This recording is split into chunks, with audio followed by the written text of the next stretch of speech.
telur asin untuk melihat dan juga menambah wawasan kita bagaimana sih cara membuat telur asin dan juga bisa menjadi ide usaha untuk teman-teman yang menonton. Oke, ikutin kita terus ya. Bye-bye. Oke, sekarang kita menuju ke tempat tujuan. Dari sini, kita masuk ke gang kecil dan melewati beberapa rumah penduduk.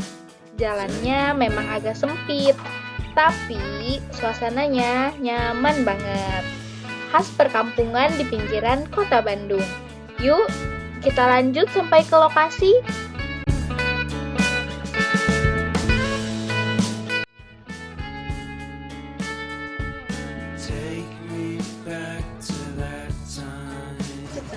Kita sampai guys di tempatnya. Ini dia masuk ke sini.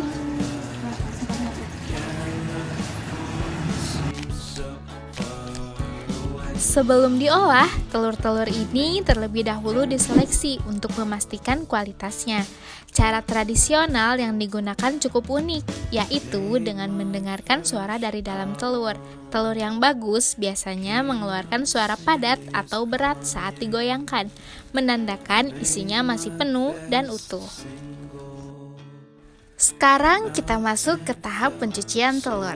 Telur-telur yang baru datang langsung dimasukkan ke dalam mesin pencuci yang menggunakan tenaga listrik.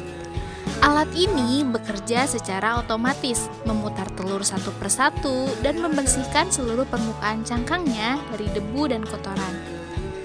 Dengan mesin ini, proses pencucian jadi jauh lebih cepat dan hasilnya pun lebih bersih. Selain menghemat waktu, alat ini juga membantu menjaga kualitas telur sebelum masuk ke tahap pengolahan berikutnya, yaitu proses pembuatan telur asin. Praktis, efisien, dan pastinya sangat membantu dalam produksi sehari-hari.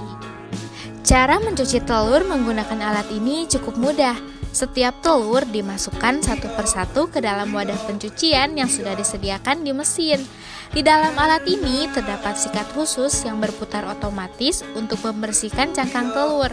Sikatnya terbuat dari bahan yang lembut, jadi tidak akan merusak permukaan telur, tapi tetap efektif untuk menghilangkan kotoran. Selanjutnya, ini adalah proses pengasinan telur asin, merupakan proses paling penting dalam pembuatan telur asin. Bahan yang digunakan adalah garam kasar dan bubuk batu bata merah. Kemudian ditambahkan air sedikit demi sedikit hingga membentuk adonan seperti pasta.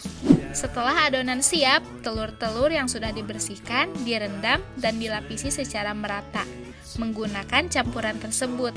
Proses perendaman ini berlangsung selama 10 hingga 12 hari agar rasa asin dan minyak alami dari telur benar-benar keluar dengan sempurna. Inilah tahapan penting yang menentukan cita rasa khas telur asin buatan Pak Yogi. Sekarang kita lihat proses perebusan telur asin yang dilakukan menggunakan tungku khusus. Tapi bahan bakarnya tetap memakai gas LPG. Dalam satu kali proses, alat perebus ini bisa menampung sekitar 750 sampai 800 butir telur. Waktu perebusannya cukup lama, yaitu sekitar 6 hingga 8 jam, sampai telur benar-benar matang dan siap dikeringkan.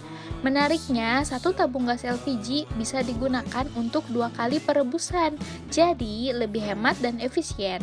Proses sederhana, tapi hasilnya luar biasa.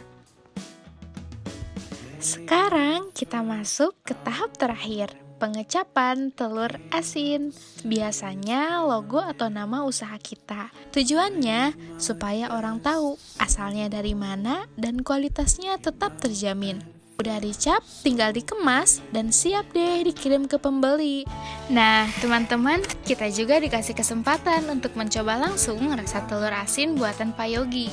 Begitu dicicipi, rasanya, maknyus. Teksturnya lembut, tidak terlalu asin, dan yang paling menarik, telur asin ini sudah mengeluarkan minyak alami yang menambah cita rasa gurihnya. Ini di mana Pak buat lokasinya? Alamatnya di RT 07 RW 10 Pancakaso, Tegaluar, Sapan. Telur asin pagi, mantap. Makasih Bu. Makasih Pak.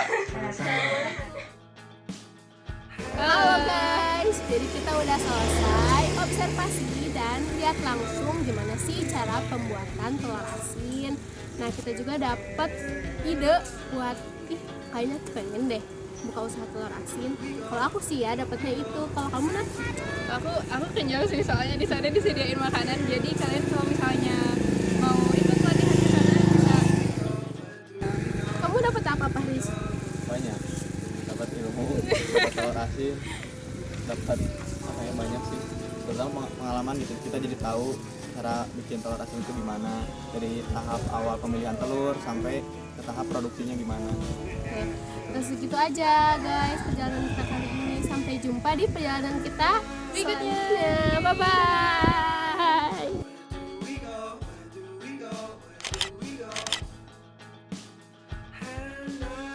Karena kan biasanya telur asin kan kakak asinnya itu nang ngepas, terus nggak pakai air, mantep,